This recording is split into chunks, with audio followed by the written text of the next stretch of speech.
What's up, bookworms? Welcome to episode 105 of the Cantina Book Club podcast, where readers can find interviews with authors of all genres. I'm Megan, self-proclaimed content queen, here to bring you insights from the authors themselves. Each week features a Cantina conversation with an author. Sometimes they're returning guests, sometimes it's someone new. So please be sure to hit that subscribe button so that you never miss out on an episode. And feel free to browse through existing episodes so that you can catch a previous interview about a book you finished.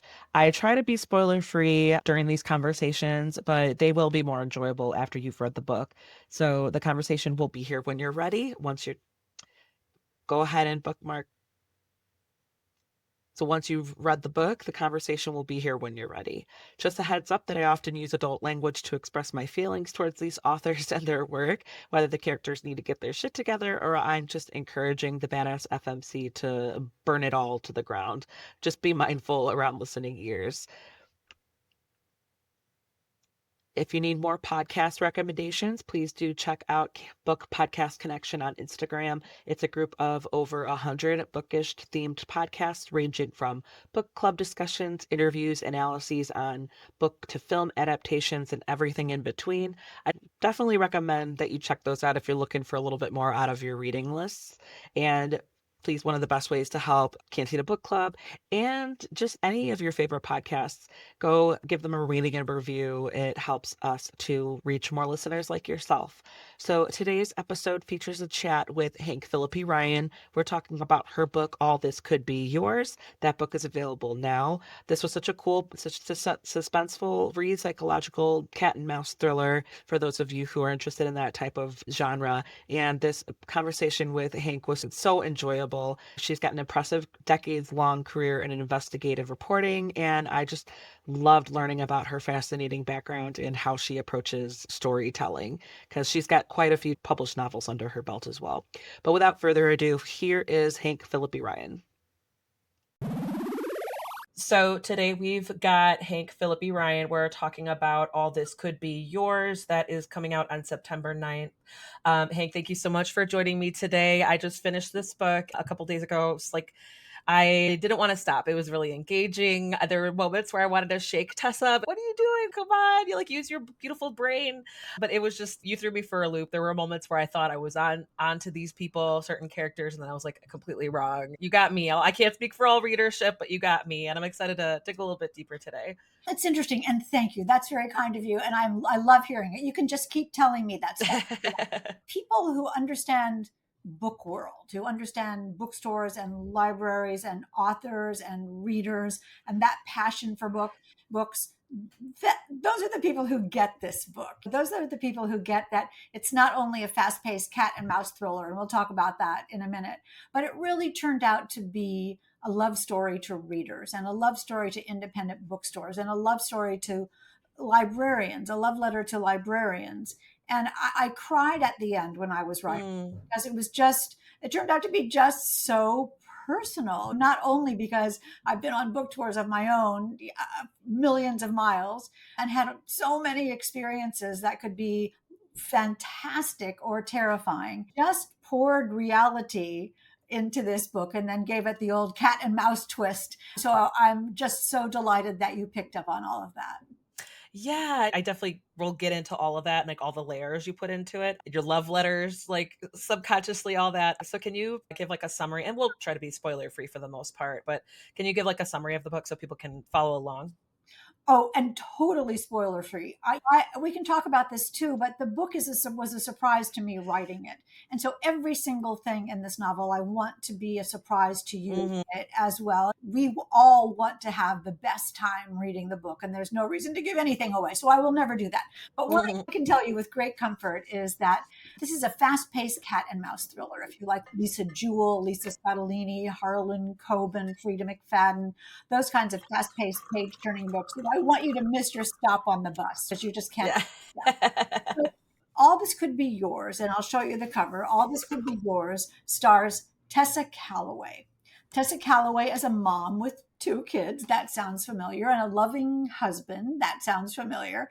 And she quits her job in the corporate world to follow her dreams and to write a novel. And 3 years later, It's a massive bestseller. Her debut novel, shockingly, is a massive bestseller, and Tessa is sent on a nationwide, glamorous cross country book tour where she's met with adoring crowds and standing room only audiences. And people, readers who love her books and love her main character and love everything about that, what Tessa is trying to teach in her book, which is empowerment and inspiration, and that we have one life. But Tessa begins to realize that she might not be alone on this glamorous tour, that she might have someone following her, maybe even stalking her, who's out to ruin her career and destroy the family, her beloved family that she had to leave back home. And she's fearful that it might be her fault, that she's fearful that this stalker, as a result of what really felt like a deal with the devil that she made, a Faustian bargain that she made some years ago, and that maybe this bargain is coming due. So what starts out as a glamorous cross-country book tour turns into a nationwide cat and mouse chase with the author running for her life. Yeah, there's layers to it, and Tessa has multiple like skeletons in her closet from different times in her life, and when you just kind of get down to it, it also is like a reflection on a mother's love and mother's desperation, in addition to, because she's dealing with her own stuff and like missing her children, missing her family, because they're like experiencing this new, like her, what should they should all be experiencing together is like the new life. But then she's out of town, still keeping the motor running. She's literally keeping the lights on by going to all these stops.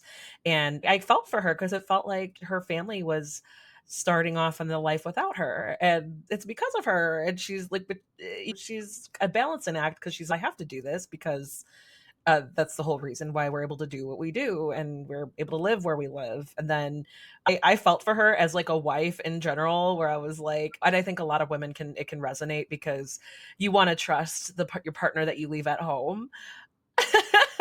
But then there's things going on. Yes, I really love that. And I could listen to you forever because you're just so wise about this. One Oh, of the things thanks. about Tessa is that she's always wanted to write a novel, but she's had other responsibilities. Her husband, Henry, is lovely. He's handsome. He's cool. She adores him.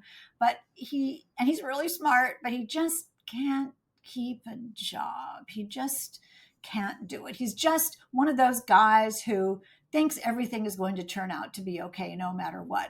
And Tessa is more of a planner. Tessa Yeah. is more calculated. Tessa is more, let's just say, practical and realistic. She is allowed to quit her job in the corporate world one day, and it's a great scene. It's the opening scene, and this is no spoiler, but one day she just has had it with being invisible. She says, nobody listens to me. Nobody cares what I say. I'm in a meeting and I have a great idea and everybody ignores me. And then 10 minutes later, some guy has the same idea and he's like a genius. And then I'm assigned to help him. And she says, I've just had it. I have one life and I'm going to live my life to the fullest. At that point, Henry has a job. So Tessa quits and she writes this book and she gets a massive advance for the book. And Henry instantly takes that massive advance, puts down and buys a new house with it. He is very optimistic. And Tessa says, well, this is not the best thing. And he's, no, everything is going to work out. So they move into a beautiful Victorian in Rockport, Massachusetts. It's marvelous. And the day after they move in, Tessa has to leave on book tour. She's the one who's paying the mortgage. She's the one who has to sell the books in order for them to have this life that Henry has shepherded them into. She loves the house. It's the peony house. It's beautiful. But she's not there. She's spent one night in her new house and everything is still in boxes. And as she is on tour in a different city every day and a different airport every day and a different hotel every day and a different bookstore every day and a different library every day, she's trying to be a mom and a wife by Zoom and by FaceTime. And she begins to worry that Henry, her husband, is curating what he's showing her from their new home. She begins to realize that the video she's seeing is only what her husband wants to show her. and only when he wants to show it to her. She has no idea what's going on behind the scenes with her husband and the new neighbors and their new house and the new town and her two adorable kids. How are they doing? And so she's really frantic all the time about this because she's a great mom, but she's also the sole breadwinner of the family, and she has to sell books. And we know from experience as authors how hard it is to sell books anyway. But when you realize that your livelihood depends on it, your family depends on it, your publisher depends on it, the bookstores depend on it, the libraries depend on it, all of this is on your shoulders as you're on book tour for 3 weeks at a time. And the pressure is phenomenal. Hmm. I wanted to let readers know also that how realistic that is. On book tour, I want to let me just go on record to say I love it. I love every moment of every day about it. I pull my suitcase through the airport humming magical mystery to what could be better? What could be better than that? But it's also very high stress. And I started thinking about how vulnerable an author is when they're on tour. I know authors who travel with bodyguards who go to events. Mm. I don't have bodyguards, but we're getting into an Uber with somebody we don't know. We're getting an author escort comes and picks us up. We have no idea who that is. And I started thinking about all the vulnerabilities of book tour and how it could be really destabilizing and even terrifying and absolutely actually even dangerous. And that is what all this could be yours. Yeah, because Tessa, she's learning as she goes. So she's getting like a crash course in this whole experience because she didn't get eased into, oh, like her debut. It does well, but it's not like a sensational hit. No, like she didn't get eased into it. It was her first right out the gate, very successful. And so she's thrown into this. Yeah, this is great. And yeah, she's so appreciative and she has to constantly remind herself of that. That resonated with me because I feel like you want to, it's a guilty maybe, like that guilt of wanting just to be grateful for what you have. And she should be allowed to complain, but she's also like acknowledging it at the same time. Yes, She's, and that's yeah. one of the sort of secrets I think that authors have. We're really lucky. What I do, I am overjoyed every minute of every day about it, even when I'm having a bad writing day, even when something goes wrong. I just really embrace the entire experience. I've been a television reporter for 43 years, and we can talk about that, but I've Yeah. been an author for some time now. And I still feel like the new kid. I still feel like every day is something new and wonderful and brings a fantastic new adventure. And I meet new people and learn new things and try to challenge myself in every way. But I have grown into this role. Tessa is just exactly as you say, picked up and thrown into being a New York Times bestseller on week one. And she has fans. And fan comes from the word fanatic. And she begins to learn that most fans are lovely and most fans are fabulous, and some fans can turn into real friends. I certainly have had that happen, that I meet people who are dear friends for life who started out as readers. But some people just can't let someone be happy, or they have ulterior motives, or they start gossip and rumors. And with the advent of social media, how easy it is just to put up on Instagram or Facebook some sort of insinuation about someone. And Tessa's not used to this. Doesn't know how to deal with this. She's smart. She's been in the corporate world. She's tough. She's not wimpy. She's not whiny. She understands that this is the world and she's going to have to deal with it. But there's a line between, oh my goodness, rolling your eyes and saying, well, that's funny, and I'm just going to let that go, to realize that some people might actually be after her, that she is not paranoid, that she's Hmm. really seeing the truth. And what makes it worse is that, again, if it's her fault, Tessa has a secret, a couple of secrets.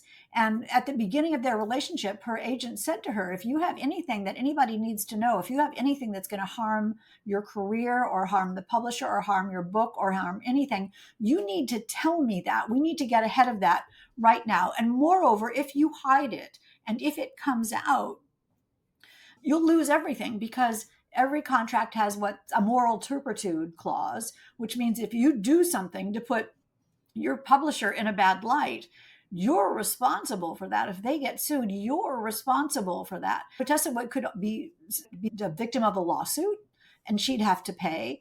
At least she'd have to give back her entire advance if anybody finds out her secret. And she and her husband just bought that house, and she just can't afford that. And yet, this secret, her secrets, are so powerful and so sinister and so have so many deadly ramifications that she just says, no, everything is fine. I'm sure it'll be fine. And she tells herself, I'm sure it'll be fine. And as a result, when she's in her book launch, when she's at her book launch and on her book parties and at the book events, and the moderator says, does anybody have any questions for Tessa? And there's this moment where she wonders, is this going to be the time that someone asks me the thing that I don't want to answer, when someone asks me the thing that's going to ruin my life? Yeah. Gosh, it was just that kind of she was just dealing with so much. She was going through it because she's got like all these things on her mind, and there's that added paranoia where she's, no, am I crazy? Is it all in my head? And then as a reader, we progress through the story. We're like, actually, no, it's definitely not all in your head. And then it just adds to the suspicion back home, and it adds to her concerns back home, where she's like, how you were saying earlier, like she's seeing from a rectangular screen that's only facing one way, and during a time where she has no control over necessarily. And some of the funnier moments was like, she's like, why are the walls yellow in the kitchen? Like, when did that happen? And I was like, it was just those moments where that's so homey and that's so relatable. I feel like so many people who have been in just a marriage or like a partnership where they're building a home, they're building a life, and someone's not available. The other person's just making executive decisions, and it turns out like, oh yeah, this is just great. The yellow is the new beige. It's fine. Don't you like it? Like, she's like, why? What?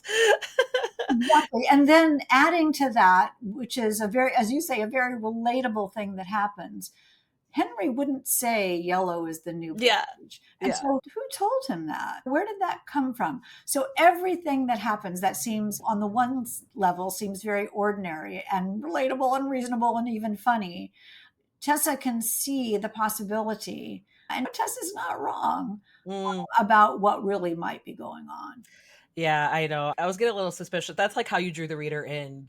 I was there with her. I was like, yeah, what's going on? What is he up to? Like, why are the kids still up? Like, why is he not there? It's like, and she was just, there was a moment where it was like a little standoff, and they were conscious about what was going on, because like they couldn't have that conversation then. They couldn't have that confrontation then because the kids were there.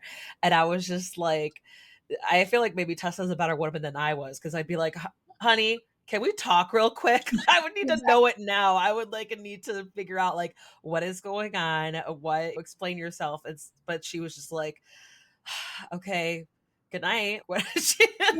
Tessa's smart. She came up in corporate world, and she's smart enough to write an instant bestseller. So Tessa's going to always ask the question that needs to be asked. The problem is she can't always get an answer. And then sometimes the world works in a way that stops her from getting the answer. And sometimes she'll ask the question and the answer is a lie. And sometimes that's hard to figure out. Yeah. Yeah, absolutely. I do want to hop around on some things, because like you mentioned your like career, for like very impressive career, and it gave me insight into like how your mind works too. I want to explore how you, if at all, there were any skills or experiences from your previous career that you took that helped you out or transferred over to when you started to become a novel writer. Yeah. What a great question. I've been a television reporter for 43 years. If you could, That's wild. yeah, I agree. I still think about that and how just unexpected the whole thing was. But I've wired myself with hidden cameras and confronted corrupt politicians and chased down criminals and gone undercover and in disguise. We've changed laws and changed lives and really made a lot of difference. The fact that it's like your career spans decades, I bet the amount of progress that you saw in that span of time, and however you're trying your best to keep up with it all. But I feel like so many things have changed in the past in your career, for instance, like in that time frame around the world or around the United States. I think that's so cool that you were like able to follow all that and keep on top of it. That's so interesting. And I never really thought about it that way. But the world is just an amalgamation of stories, isn't it? Mm, Happens to each of us, the experiences that we have, the things that we want, the things that we desire, the harm that befalls us or someone else. And it's all about what happens and why and what does someone want and how far will they go to get it. And my job as a reporter has been to dig out those stories and tell those stories, stories that would not only change the lives of the people in the stories, but change the lives of the people who are watching the stories. So that's what my whole life as a reporter has been: changing laws, changing lives, getting justice, making a difference, standing up for the little guy, putting a spotlight on a problem, and offering the way to solutions, showing that there's a problem that needs to be solved.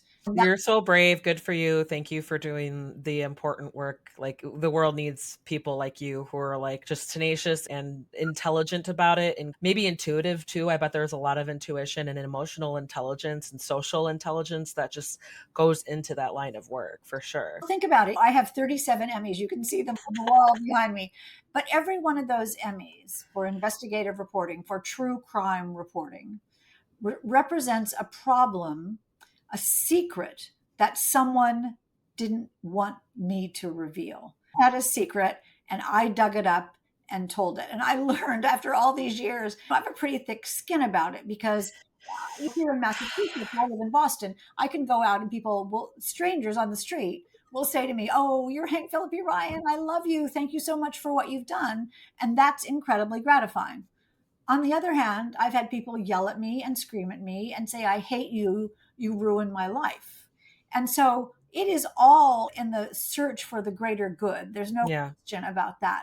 But it is difficult. It is a responsibility. Everything I put on the air for the past 40 years has got to be true and real and important and objective. And that craft, that skill, that determination, that sort of obsession has really informed my novels as well. Because I've gotten people out of prison and I've sent people to prison. I've gotten people's homes out of unfair foreclosure and millions of dollars in refunds and restitution. As I said, I know what people look like when they lie. I know how to tell if somebody has crafted their answer not to be straightforward. I've been places in the airport that you're not allowed to go, and underground in the courthouse where the public isn't allowed. And talking to a murderer and talking to a victim of some other kind of crime, you just start to key in on how people talk and what people say and what people want and what they really mean by what Yeah. they say. And you see how that can translate into a novel. Yeah, so I feel like that can be a whole nother interview. Just you're just like just a snippet of your career and their biggest lessons learned and all that. But yeah, so as far as like publishing your titles and how you approached all this could be yours, was there anything, did you approach it the same way? Like for example, research, you had your process down, where was there anything surprising or fascinating that you learned?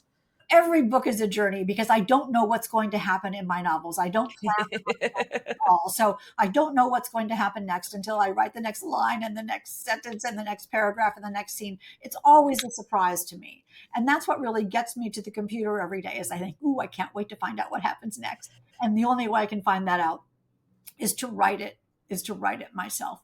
And where all this could be yours came from, and you see how the cover, if you're seeing the video of this, the cover shows a, Yeah. a novel wrapped in paper and something is being ripped out. There's something covered up and revealed. And that reveal, several of them happened throughout the book and happened to me too as I was writing them. The idea for the book actually started at a bookstore. It's so funny because every single thing in the book that takes place in the present takes place in an airport or an airplane or a hotel or a bookstore or a library. Those are the only settings, and they're different ones all across the country. So it is just like book tour.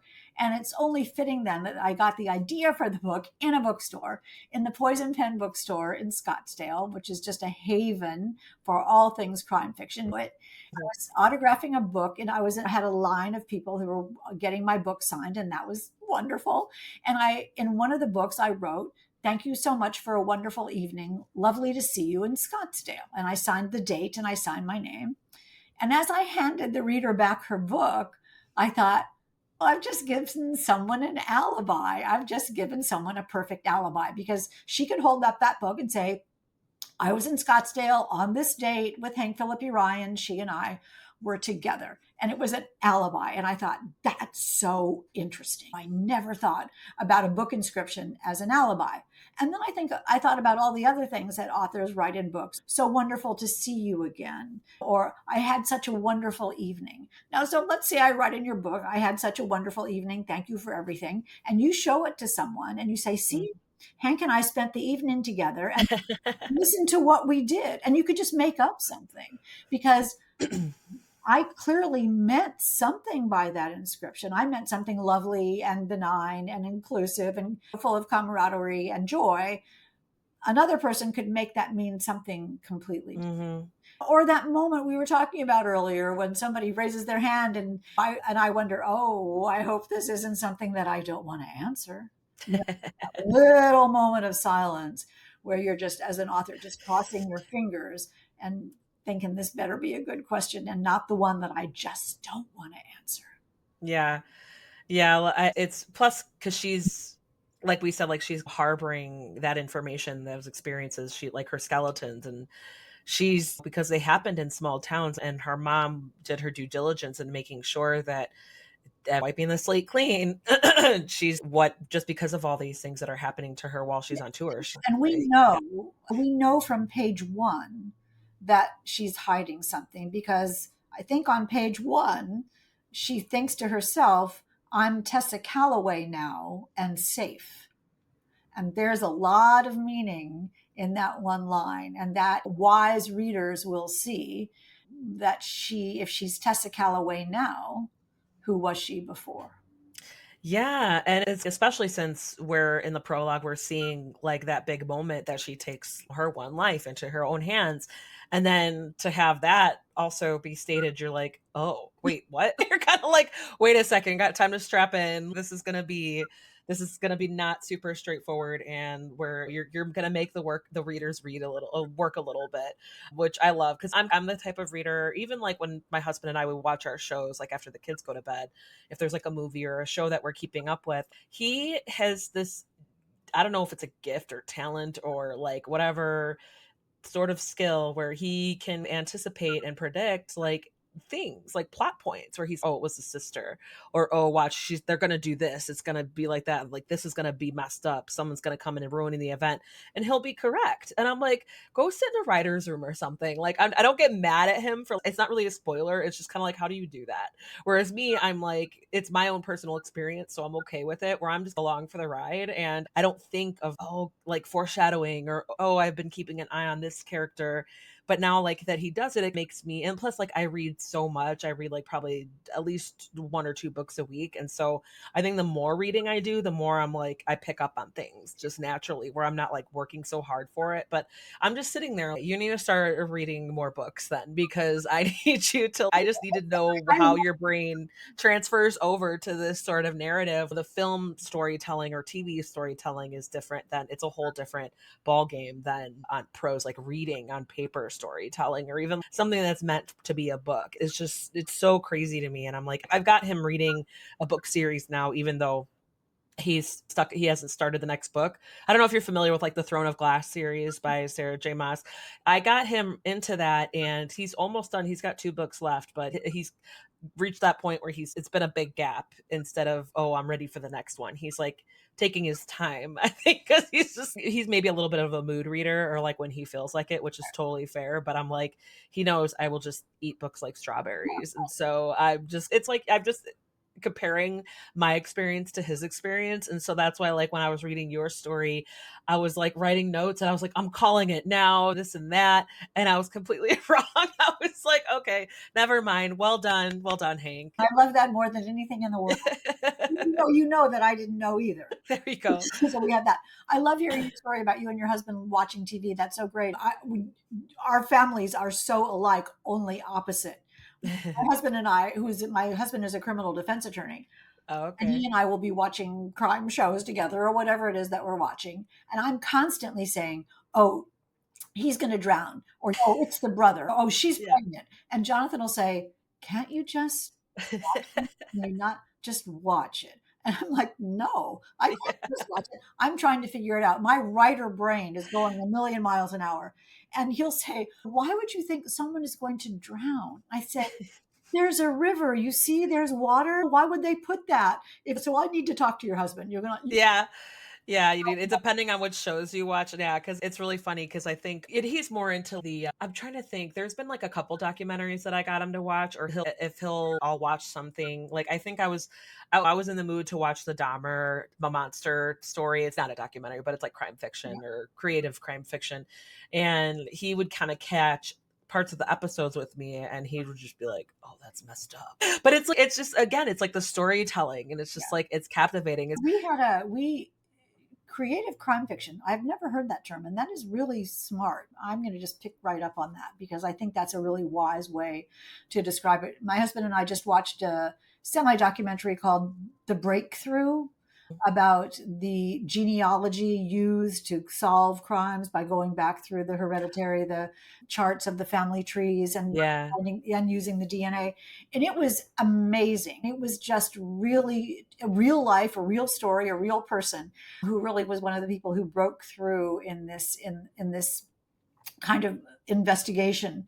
And it's fascinating that you would love it because it's so methodical step and it's so organized, and he was so determined and devoted. I feel that way as I'm working on my own investigative stories, and as I'm working on my novels. It's really very similar and very parallel because we ask questions along the way. What would someone want? Why would they want that? How far would they go to get it? What does that mean to them? What is their motivation? What does everyone else around them want and need and desire? And how far will they go to get it? And it's interesting because as an investigative reporter for television, the setting of my television stories is only the real setting where it took place. The dialogue in my television stories is only the real dialogue, what someone actually said to me. The facts are the facts. I can't do anything about the facts. So I'm researching and tracking down leads and following clues and doing interviews and going places and looking at files and looking at documents and organizing and searching to come up with an answer to where the good guys win and the bad guys get what's coming to them. And in the end, we get some justice and we get to change the world a little bit. So I'm out in search of the story. I start an investigative story with a theory, an idea, a question. I wonder if this works. I wonder if this is happening. I wonder how this happened. And I go out in search of the answer. I don't know the end, right? Because if I knew the end, it wouldn't be news. So Yeah. we work the same way as an author.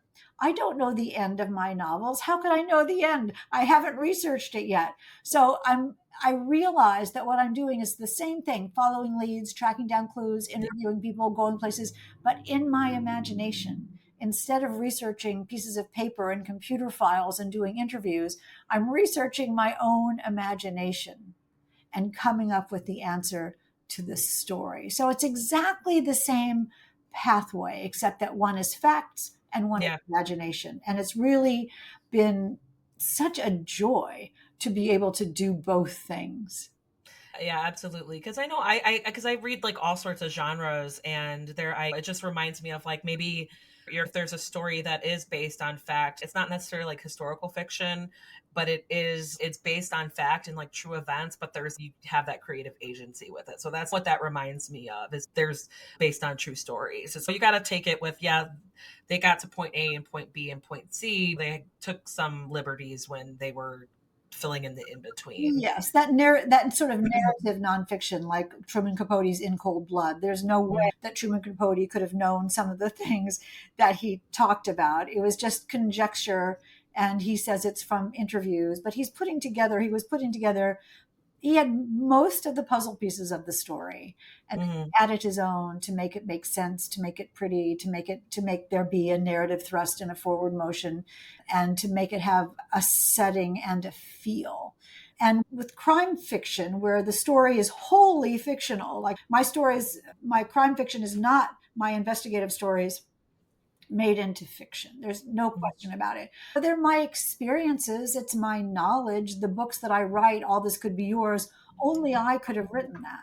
Only I know the things that are in that novel. Only I know the real life things that have happened to someone else or that have happened to me or that are logical or likely that go into that book. That's why if you and I were assigned to write a book about an author on book tour, they would be completely different. It would be the same beginning, but the books would be completely different because every novel is an outgrowth of an author searching the depths of their soul and their imagination and their experience to come up with a fictional story. But every author's work is incredibly unique and incredibly different. It has to be, because we are all different people. And what makes each of those books even more special is that the connection of my book with the depth of my soul and imagination then connects with you. You open that book and you and I mind meld in the book. You're seeing my story through your soul and your philosophy and your psychology and your imagination, and imagining what it might look like. The movie in your mind starts playing of what my book is, and the movie in every reader's mind is just a little bit different because it comes from their own experience. And I think that's really the magic of reading, isn't it? That I offer you a new world. I say, Yeah. you live this dream with me. You live Yeah. this dream with me. Be in it with me. And then you inhabit it too. Even from like reader to reader. It's also funny when I do have my husband read books that I'm like recommending to him. I'm sitting there like waiting for him to come across certain scenes, and is also just the way a man might read something versus the way a woman might read something too, where I'm like giddy. I'm like, okay, wait, did you get to this part yet? Did you get to this part yet? And he's like, yeah. I'm like, Yeah. what?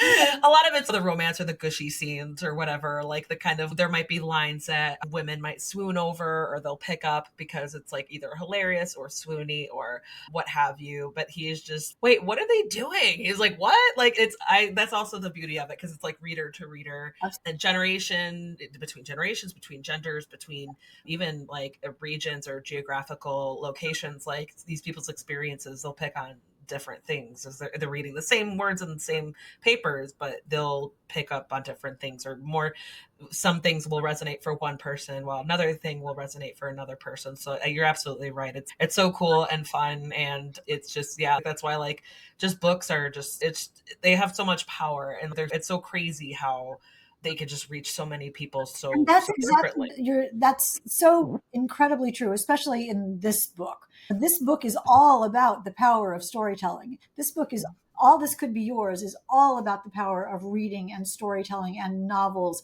and books, and how if you have never been to an author event, if you've never been to a bookstore or a library or an author event, you'll still understand this book and you'll have a different experience when you go to your first one. But if you've been at an author event, whether at a library or a bookstore, you will recognize this world. You will recognize every single thing that happens here, and you'll look at it in a different way, because I'm offering you the point of view of the author, not the person in the audience looking at the author, listening to the author, watching the author, liking the author or not liking the author. I'm telling you what it's like. I'm showing you what it's like from the author side of the podium, what we love, what Yeah. we adore, what we wish for, what we fear, what we're terrified of, and every single thing that we're balancing along the way. So you all will never look at a book event the same way again. And I think that's great. Yeah, I love it. That's so funny. So this is a two-parter I'm going to throw at you. What were the most challenging parts to write? What were the most enjoyable parts to write? Oh, the most challenging parts to write are always for me the first draft. Mm, Because when I'm writing my novels, I know I have this gem of a gorgeous idea, an author on book tour who may have a stalker and may have a secret. And I thought, what is that? I wonder. Well, I guess I find out. And I find out everything along the way. So when I'm writing my first draft, it's really stressful because I know I have a finite amount of time to write that. And I know I have to write a very fast paced, very surprising, very twisty, very relatable, really unique and readable book. So I'm thinking about that all the time. So I'm thinking about the character, I'm thinking about the plot, I'm thinking about what's realistic, I'm thinking about making sure my main character is lovely and relatable, all those kinds of things. I'm making sure that it's a great story. I'm making sure that it's incredibly entertaining. That's my first goal, is just to keep you entertained and love yeah. this book. So I'm out in search of the story. In my first draft, all I'm trying to do is get to the end. All I'm trying to do is literally see what happens. I wonder what's going to happen. I literally see what happens and then create a surprising but inevitable ending, where at the ending of my novels, I want you to say, oh yeah, I never saw that coming, but that's exactly what should have happened. Yeah. This big satisfying ending where you close the book and say, I love this book. That is what I live for. The the fun part the fun part is the editing. So I write this massive first draft, which is way too long, and at the end of the first draft, I know what the book is about. I know what story I'm trying to tell, and it's always like 20,000 words too long. It is Mm, too long. So I know I'm going to have to go in and cut 25,000 words. And they talk about, oh, we have to kill our darling words. And I think, no, they are not my darling words if they're clogging the pacing and making it yeah. slow and making people wonder and making people say, is something going to happen soon? Yeah. So I'm going to take all that out. And so that surgery of editing, that tweaking and polishing and deleting and cutting and reorganizing and picking a better word and finding my motivation, and because I know the end. So now I have to perfect how everyone got there in the sleekest, fastest, coolest possible kind of way. And to me, that's like a treasure hunt, because Mm. I now know what my treasure is, this story. Now I just want to dig for it and get it. And so I love that editing part. That's so fun. Yeah, because it's a challenge, but it's fun because you're like, I got this. Yeah. And because when I was talking to another author, a previous interview, they were saying her editor was asking her to build on certain parts. And I was thinking, like, is that more difficult or easier to do, like to add on versus cut down? I feel like it could go either way when you're writing a story, when you're writing a book. Yeah, it can go either way. Exactly. My editor is a genius. Her name is Kristen Sevick. I've worked with her on every one of my books. She is the best editor I've ever heard and worked with in my entire life in any way. She is a genius. And we have this way of thinking together where she knows, I know this sounds so silly, but she knows what I meant to write. Yeah, yeah. So when she got one of my books, The Wrong Girl, and she sent back the first draft, and she said, oh, I just love this book about redemption. And I'm like, yeah, redemption. Totally what it's about. Because she sees what I meant to write. She sees that. And so you know what edit letters look like. When you send in your first draft, the first draft, that's the best you can do. And you send it, I send mine at 6 o'clock on the due date because I'm going to work right up to the end. It's the best I can do for that first draft. And in a couple of weeks, she'll send me back my edit letter, which will start out by saying something like, Dear Hank, this is the best thing I've ever read. You're an unbelievably talented author, and I can't wait to let the world see this book. And I'm so honored to be the first person to have read it. And I love everything about it. I love the main character. I love the plot. I love the setting. Your writing is excellent, and everything is just brilliant. And there are so many good lines I can't even begin to tell you. And then she says, I just have a couple of thoughts and suggestions. And then there'll be 16 pages, single spaced, of her suggestions. And you can, and I think, She was prepping you for the blowback. She was. oh yeah, I know. I read that first paragraph and I think, yeah, let's get to the real stuff here. And I read the edit letter and I try to open my mind to that someone who loves my story and has Yeah. my best interests at heart, someone who's very smart, has some good ideas. And I Mm-hmm. go through and as I said, I open my mind to seeing the story her way. But she'll say things, she doesn't tell me what to do, but she'll say, character A doesn't seem nice enough, or character B is pretty obvious that they're the bad guy. Or what if you took out this chapter and just went ahead? Maybe you don't need all this. She teaches me that I'm a Libra. And so I am, which is wonderful for a reporter because I can see both sides of the story and I'm all about balance. So sometimes in my novels, I know that I have my main character saying things, thinking things like, I wonder if it's this, I wonder if it's this, I wonder if Yeah. it's this, I wonder if it's this. And Kristen will say, that's not the character wondering. That's Sure. that's Yeah. that's you wondering. Why don't you just pick one of those things and do that instead of having your character think about it all the time? So Unless you make your character a Libra as well. Hebrews are probably not fun to read about, I have to say. We're balanced and we can see both sides of the story, but sometimes we're just a little tough on making those decisions. Yeah, that's so funny that you bring that, like, your star sign into it. Because I don't know, I'm an Aquarius, and I'm like, I just know that we're individuals, or like we value our independence, and we come off as aloof, but we're observant. And I'm like, that's actually right on. Like, I just, it's because that's, but I love that you're like, no, you could see both sides of it. Because, like you said, like, that's so important. For no wonder you were drawn to the career path that it was like fulfilling for you and interesting and engaging for you. And that, yeah, that makes so much sense. And what I learned is that there's two sides. Everybody says there's two sides to every story. And what I've learned is there are three sides to every story, which is your side and my side and the truth. Yeah. That is one of the things that powers my stories and my novels as well. Yeah, absolutely. I'm going to throw this at you. What advice do you have for Tessa? Oh, what advice do I have for Tessa, my main character in All This Could Be Yours? That's so funny. I love her. I think she made a lot of the right decisions. I think Tessa, one of the interesting things about, and this is the best question I've ever heard because nobody has ever asked me that before. Oh, Tessa, all of my novels, if there's a Hank DNA, all of my novels are about smart, savvy women who have the rug pulled out from under them and need to regain their power, need to become empowered at the end of the story, need to get their power back. And that's what Tessa did in this book. At some point, which I won't tell, the rug gets pulled out from under her. It changes her life. She had nothing to do with it. She's the victim of a thing.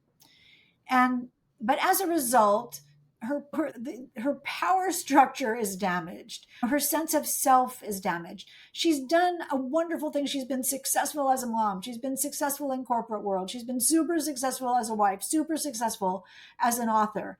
And yet she's not a fully formed, fully actualized human being because she's a little bit or very damaged. And when she learns and grows over the course of the book to realize that she can take her power back, I want my readers to feel that way about themselves too, that they don't need to stand for having their power taken away from them, that they can take that back and that they can be even better. And as Tessa says, we just have this one life. We should follow our dreams. And I think Tessa has learned that throughout the book. And that's one of the reasons I love writing All This Could Be Yours, is the advice that I had for Tessa at the beginning of the book, by the end of the book, she took it. Right. I'm really proud of that. That's really, I know it's funny when I do ask, there's a handful of questions that I always love to ask, and that's one of them. But it's funny because some authors will be like, do you want advice I would give them at the beginning of the book or at the end of the book? Because they're like, my character probably wouldn't even listen to me. So I know, but that makes so much sense. That I love that because I would say the character showed you the journey that was right for her. 100%. Right. Exactly. Yeah. As a pantser, so to speak, because your writing style. So you based on what you said. Okay, so what is next for you? Are you working on anything that you're allowed to talk about?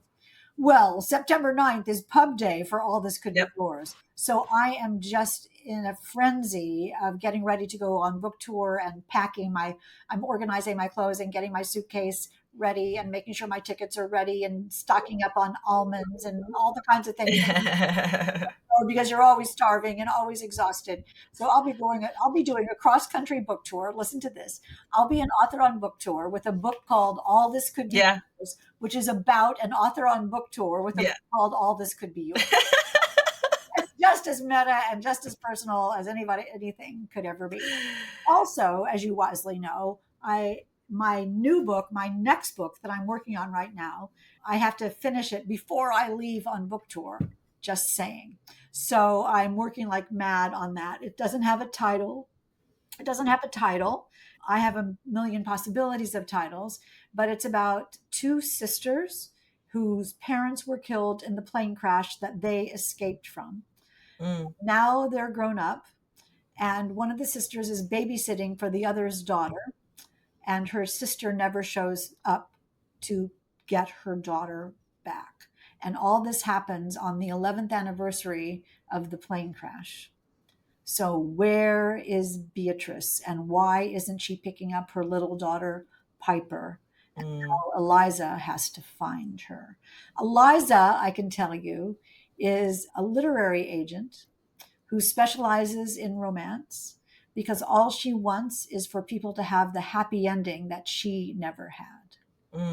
Gosh, you're gonna pull at our heartstrings and feelings, and you're gonna make readers feel things and relate to things, and true to form. Just stay consistent, do your thing, do your formula, do your process, and it's Gary. I'll have to keep an eye out for that for sure. So, Hank Phillipi Ryan, where can we find you online and on social media? I am ridiculously on Instagram at Hank Phillipi Ryan and on Facebook at Hank Phillipi Ryan author. Do come to my website. It has all my events. I'll be on book tour, as I said, starting on September the 10th. I'll be heading across the country, crisscrossing the country. So if any of you are in any of the cities that are listed on my events page, please come see me at the book event.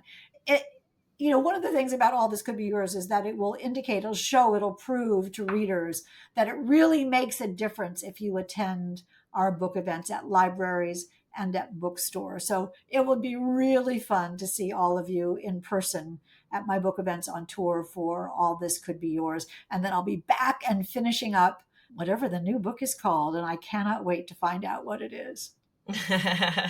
Perfect. Yeah, so All This Could Be Yours, as you mentioned, is out on September 9th. Hank, thank you so much for your generosity, your authenticity with your answers, and for your time and just getting into the nitty gritty of your process and all that good stuff. And yeah, and if and when you're ready to release your next title, I'd love to chat with you again. I cannot wait. You're a marvelous interviewer, and this has been absolutely wonderful. Thank you so much for everything.